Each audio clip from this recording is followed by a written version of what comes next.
तृतीय अध्याय भक्ति के कष्ट की निवृत्ति। नारद जी कहते हैं, अब मैं भक्ति, ज्ञान और वैराग्य को स्थापित करने के लिए प्रयत्न पूर्वक श्री सुखदेव जी के कहे हुए भागवत शास्त्र कथा द्वारा उज्जवल ज्ञान यज्ञ करूंगा। ये नारद जी कहते हैं। सुखदेव जी से नारद जी पूछते हैं, हे मुनिवर, ये यज्ञ मुझे कहाँ करना चाहिए? आप इसके लिए कोई स्थान हमें बता दीजिए। आप लोग वेद के परगामी हैं, इसलिए मुझे इस सुख शास्त्र की महिमा सुनाइए। ये भी बताइए कि श्रीमद् भागवत की कथा कितने दिनों में सुनानी चाहिए और उसके सुनने की विधि क्या है? नारद जी सनकादि ऋषि से ये प्रश्न किया। सनकादि ऋषि बोले कि नारद जी, आप बड़े विनीत और विवेकी है। सुनिए, हम आपको ये सब बातें बताते हैं। हरिद्वार के पास आनंद नाम का एक घाट है। वहां अनेकों ऋषि रहते हैं तथा देवता और सिद्ध लोग भी उसका सेवन करते रहते हैं। भांति भांति के वृक्ष और लताओं के कारण वहां बड़ा सघन है और वहां बड़ी कोमल नवीन बालू बालू बिछी हुई है। वहां घाट बड़ा ही सुरम्य और एकांत प्रदेश में है। वहां हर समय सुनहले कमलों की सुगंध आया करती है। उसके आसपास रहने वाले सिंह, हाथी आदि परस्पर विरोधी जीवों के चित्त में भी वैर भाव नहीं है, मतलब दुश्मनी का भाव नहीं है। ये नारद जी को कहते हैं। वहां आप बिना किसी विशेष प्रयत्न के ही ज्ञान यज्ञ आरंभ कर दीजिए। उस स्थान पर भी कथा में अपूर्व रस का उदय होगा। भक्ति भी अपनी आंखों के ही सामने निर्बल और जराजीर्ण अवस्था में पड़े हुए ज्ञान और वैराग्य को साथ लेकर वहां आ जाएगी। क्योंकि जहां भी श्रीमद् भागवत की कथा होती है, वहां ये भक्ति आदि अपने आप पहुंच जाते हैं। वहां कानों में कथा के शब्द पढ़ने से ये तीनों तरुण हो जाएंगे। तब सूत जी कहते हैं, इस प्रकार कहकर नारद जी के साथ सनकादि भी श्रीमद् भागवत कथामृत का पान करने के लिए वहां से तुरंत गंगा तट पर चले गए। और जिस समय वे तट पर पहुंचे, भूलोक, देवलोक और ब्रह्मलोक सभी जगह इस कथा का पूरा प्रचार हो गया। जो जो भागवत कथा के रसिक विष्णु भक्त थे, वे सभी भागवत श्रीमद् भागवत कथामृत का पान करने के लिए सबसे आगे दौड़ दौड़ कर आने लगे। भृगु, वशिष्ठ, च्यवन, ये सारे ऋषि हैं। भृगु ऋषि, वशिष्ठ ऋषि, च्यवन ऋषि, गौतम ऋषि, मेघातिथि, देवल, देवरात, परशुराम, विश्वामित्र, शाकल, मार्कंडेय, दत्तात्रेय, पिप्पलार्थ, योगेश्वर, व्यास और पराशर, छायाशुक, जाजली और जन्यु आदि सभी प्रधान प्रधान जो मुनिगण थे, वे अपने अपने पुत्र, शिष्य और स्त्रियों समेत बड़े प्रेम से वहां आए। इनके सिवा वेद, वेदांत, उपनिषद, मंत्र, तंत्र, 17 पुराण और 6 शास्त्रों भी मूर्तिमान होकर वहां उपस्थित हुए। 17 है इसलिए क्योंकि भागवत पुराण की कथा तो हो ही रही है। कुल 18 पुराण है, बाकी 17 पुराण वो भी यहाँ उपस्थित हो गए। गंगा आदि नदियां, पुष्कर आदि सरोवर, कुरुक्षेत्र आदि समस्त क्षेत्र, सारी दिशाएं, दंडक आदि वन, हिमालय आदि पर्वत तथा देव, गंधर्व और दानव आदि सभी कथा सुनने चले आए। जो लोग अपने गौरव के कारण नहीं आए, महर्षि भृगु उन्हें समझा बुझा कर ले आए। इसके बाद जब कथा सुनाने के लिए दीक्षित होकर श्री कृष्ण परायण सनकादि नारद जी के नारद जी दिए हुए श्रेष्ठ आसन पर नारद जी के दिए हुए श्रेष्ठ आसन पर विराजमान हुए। उस समय सभी श्रोताओं ने उनकी वंदना किए। श्रोताओं में वैष्णव, विरक्त, सन्यासी और ब्रह्मचारी लोग आगे बैठे और उन सब के आगे नारद जी विराजमान हुए।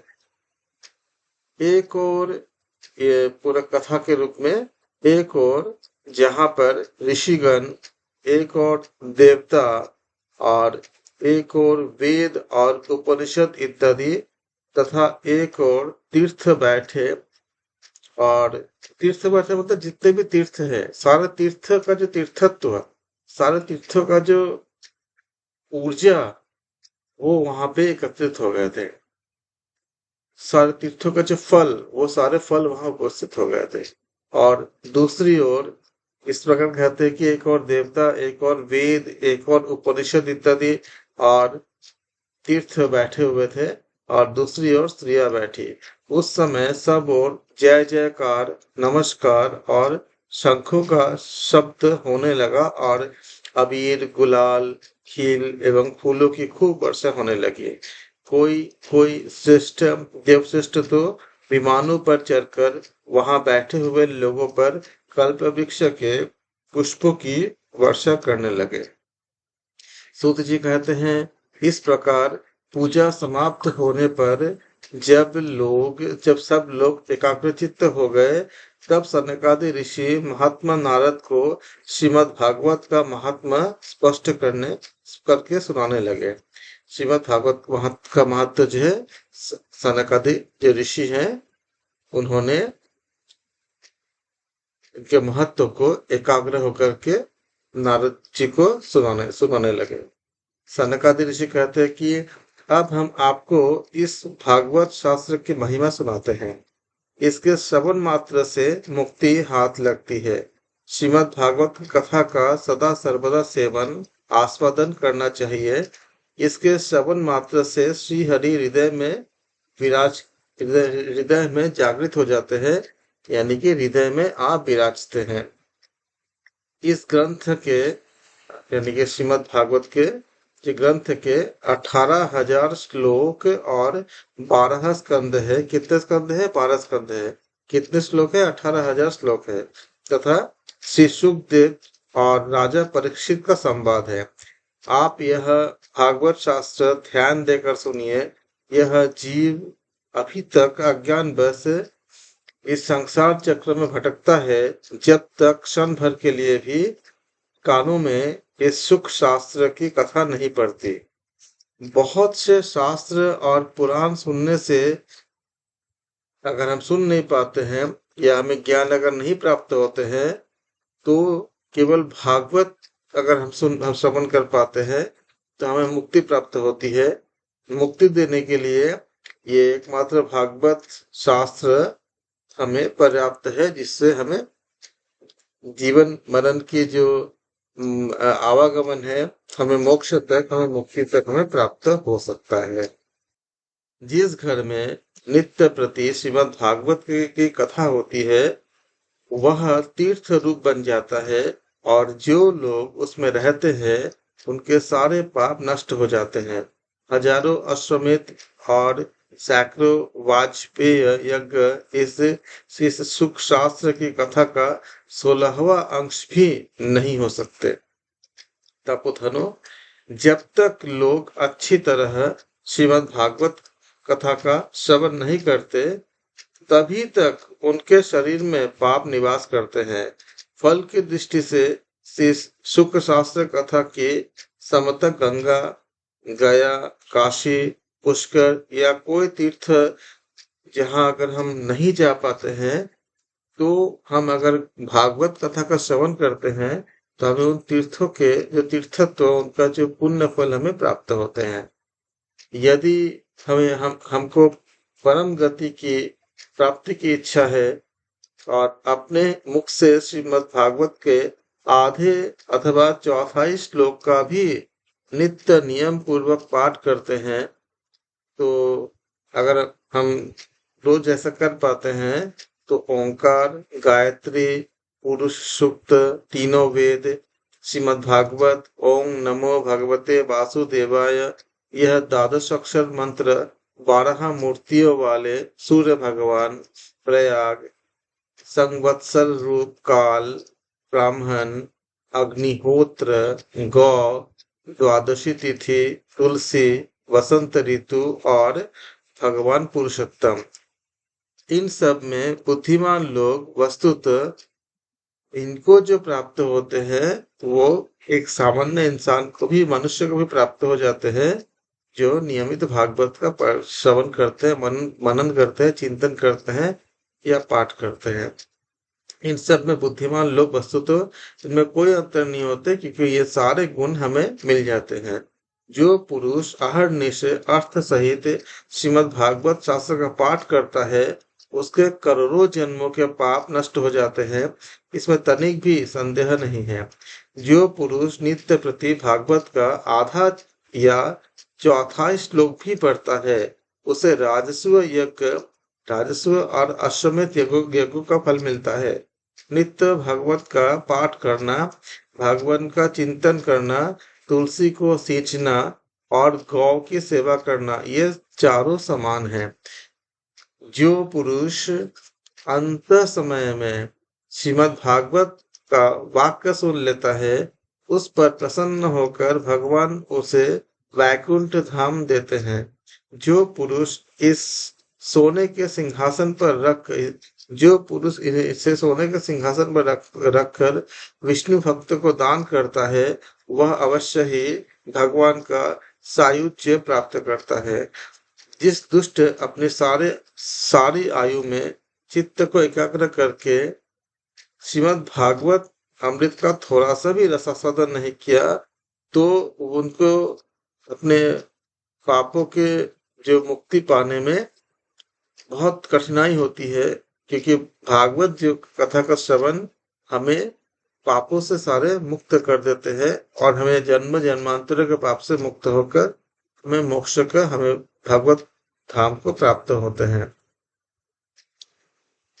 इस प्रकार कहते हैं कि सुख शास्त्र थोड़े से वचन जिन्होंने नहीं सुना, तो उनको पाप का जैसे हम कलयुग के प्राणी हैं, तो बहुत सारे पाप से हम घिरे होते हैं। अगर हम भागवत की कथा सुनेंगे तो यह बहुत आसानी से, आराम से हमें उन सब पापों को दूर करके हमारे अंदर भक्ति की भावना उत्पन्न करते हैं। स्वर्गलोक में देवताओं में प्रधान इंद्रादि ये कहते हैं कि पृथ्वी भार स्वरूप जो मनुष्य अगर भागवत का पठन या चिंतन या श्रवण करते हैं, तो उनके समान इस स्थिति को प्राप्त करने के लिए देवता भी बहुत उत्सुक रहते हैं हमेशा, और जो नहीं कर पाते हैं उनके लिए बहुत ये संसार बहुत दुखदाई होते हैं, क्योंकि भगवान कहते कि ये संसार एक दुख का सागर है। इन दुख के सागर से हमें बाहर निकलने के लिए, मुक्त होने के लिए भागवत कथा का परम महत्व है। इससे हम सारे दुखों से मुक्ति मिल सकती है। 3 तरह के जो दुख होते हैं, आधिदैविक, अधिभौतिक, आध्यात्मिक, सब तरह के दुखों से हमें मुक्ति मिल सकती है। जब करोड़ों जन्मों का पुण्य होता है, तभी इसकी प्राप्ति होती है। अतः भागवत कथा के प्रति भक्ति उत्पन्न होना, सुन पाना, चिंतन कर पाना, इनके लिए भी बहुत पुण्य की आवश्यकता होती है। नारद जी, आप बड़े ही बुद्धिमान और योग निधि है। आप प्रयत्न पूर्वक कथा का श्रवण कीजिए। इसे सुनने के लिए तीनों के कोई नियम नहीं है। इसे तो सर्वदा ही सुनना अच्छा होता है। इसे सत्य भाषण और ब्रह्मचर्य पालन पूर्वक सर्वदा ही सुनना श्रेष्ठ माना गया है। कैसे? ब्रह्मचर्य का पालन करते हुए। किंतु कलयुग में ऐसा होना कठिन है। कह रहे कि हाँ, संत कह रहे, ऋषि कह रहे कि कलयुग में ऐसा कठिन है, इसलिए इसकी सुखदेव जी ने विशेष विधि बतलाई है। उन्होंने कहा कि कलयुग में बहुत दिनों तक चित्त की वृत्तियों को बस में रखना, नियमों में बंधे रहना और किसी पुण्य कार्य के लिए दीक्षित रहना कठिन होता है। इसलिए सप्ताह श्रवण की विधि है। श्रद्धा पूर्वक कभी भी श्रवण करने से अथवा माघ मास में श्रवण करने से जो फल प्राप्त होता है, वह फल श्री सुखदेव जी ने सप्ताह श्रवण में निर्धारित किए हैं। मन के असंयम, रोगों की बहुलता और आयु की अल्पता, इनके कारण कलयुग में अनेक दोषों की संभावना से ही श्रवण सप्ताह का विधान किया गया है। जो फल तप, योग और समाधि से भी प्राप्त नहीं हो सकता, वह सर्वांग रूप से सप्ताह श्रवण से सहज ही मिल जाते हैं। सप्ताह श्रवण यज्ञ से बढ़कर सप्ताह श्रवण यज्ञ से बढ़कर है, व्रत से बढ़कर है, तप से भी बढ़कर है, तीर्थ सेवन से सदा ही बड़ा है, योग से यहाँ तक कि ध्यान से भी, ध्यान और जो ज्ञान होती है, अगर ये हमसे संभव नहीं हो पा रहा है, ध्यान योग इत्यादि, तो हम श्रीमद् भागवत का चिंतन करके, श्रवण करके या पठन करके हम उस ज्ञान और उस ध्यान की स्थिति से में जो फल प्राप्त होती है, उसको हम श्रीमद् भागवत से प्राप्त कर सकते हैं। शौनकादि जी ने पूछा, सूत जी, यह तो आपने बड़े आश्चर्य की बात कहे है।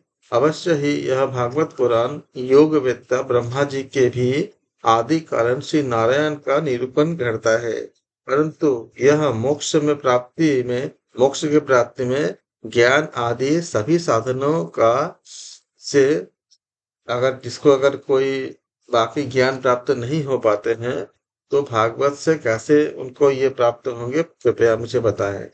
सूत जी कहते हैं, सौनक जी, जब भगवान श्री कृष्ण इस धराधाम को छोड़कर अपने नित्य धाम को जाने लगे, तब उनके मुखारविंद से एकादश स्कंध का ज्ञानोपदेश सुनकर भी उद्धव जी ने उनसे पूछे कि उद्धव जी बोले, गोविंद, अब आप तो भक्तों का अब आप तो अपने भक्तों का कार्य करके परम धाम को पधारना चाहते हैं, किंतु मेरे मन में एक बड़ी चिंता है, उसे सुनकर आप मुझे शांत कीजिए। अब घोर कलिकाल आया है, इसलिए संसार में इसलिए संसार में फिर अनेकों दुष्ट प्रकट हो जाएंगे, और उनके संसर्ग में जब अनेकों सत्पुरुष भी उग्र प्रकृति के हो जाएंगे, तब उनके भार से दबकर यह गोरूपिणी पृथ्वी किसके शरण में जाएंगे। हे कमल नयन, मुझे तो आपको छोड़कर इसकी रक्षा करने वाला कोई दूसरा दिखाई नहीं देता, इसलिए हे भक्त वत्सल, आप साधुओं पर कृपा करके यहाँ से मत जाइए। हे भगवान, आपने निराकार और चिन्मात्र होकर भी भक्तों के लिए ही तो यह सगुण रूप से धारण किए हैं, फिर भला आपका वियोग होने पर वे भक्त जन पृथ्वी पर कैसे रह सकेंगे। निर्गुण उपासना तो बड़ा कष्ट है, इसलिए कुछ और हमें विचार करके बताएं कि यह कलयुग के प्राणी का कल्याण कैसे होगा।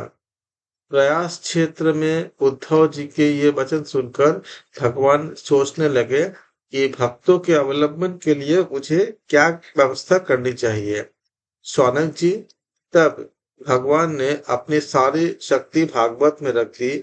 वे अंतर्धान होकर इस भागवत समुद्र में प्रवेश कर गए।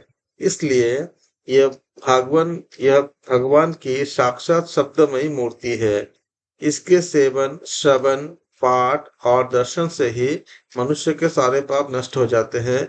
इसी से इसका सप्ताह श्रवण सबसे बढ़कर माना गया है, और कलयुग में अन्य सभी साधनों को छोड़कर यही प्रधान धर्म बताया गया है।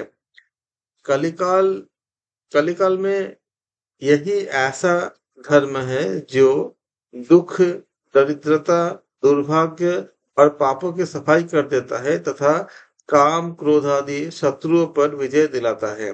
अन्यथा भगवान की इस माया से पीछा छुड़ाना देवताओं के लिए भी कठिन होता है। मनुष्य तो इसे इसे छोड़ ही कैसे सकते हैं। अतः इससे छूटने के लिए सप्ताह श्रवण का विधान किया गया है। सूत जी कहते हैं, शौनक जी, जिस समय सनकादि मुनीश्वर इस प्रकार सप्ताह सप्ताह श्रवण की महिमा का बखान कर रहे थे, उस समय सभा में बड़ा आश्चर्य हुआ।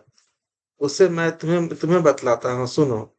वहां तरुण अवस्था को प्राप्त हुए अपने दोनों पुत्रों को साथ लिए विशुद्ध प्रेम रूप भक्ति बार बार श्री कृष्ण गोविंद हरे मुरारे, हे नाथ, श्री कृष्ण गोविंद हरे मुरारे, हे नाथ नारायण वासुदेव, हे नाथ नारायण वासुदेव, श्री कृष्ण गोविंद हरे मुरारे, हे नाथ नारायण वासुदेव आदि भगवान नाम का उच्चारण करती हुई अकस्मात प्रकट हो गई।